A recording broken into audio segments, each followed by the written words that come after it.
Yes, ഈ ലോകത്ത് നമ്മളെക്കാളും വലിയവരായി മാറണമെന്ന് നമ്മൾ ചിന്തിക്കുന്നത് ആരെക്കുറിച്ചായിരിക്കും എന്നറിയോ?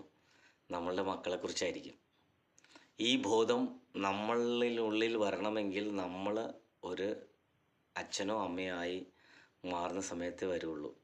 അന്നേരമാണ് നമ്മൾ ആലോചിക്കുന്നത് നമ്മളുടെ അച്ഛനമ്മമാരും ഇതുപോലെ നമ്മളെക്കുറിച്ച് ചിന്തിച്ചിട്ടുണ്ടാവും ആ സമയത്ത്, ഇല്ലേ?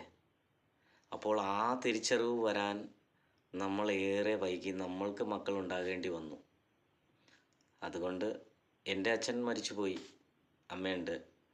ഇത് കണ്ടുകൊണ്ടിരിക്കുന്ന അച്ഛനോ അമ്മയോ ഉള്ളവർ ജസ്റ്റ് ഒന്ന് പോയി അച്ഛനോ അമ്മയോ ഒന്ന് കെട്ടിപ്പിടിച്ച് ഒരു മാപ്പ് പറഞ്ഞ് ഒരു ഉമ്മ കൊടുത്ത് വന്നാൽ എത്ര സന്തോഷമായിരിക്കും അവർക്കും നമുക്കും, അല്ലേ?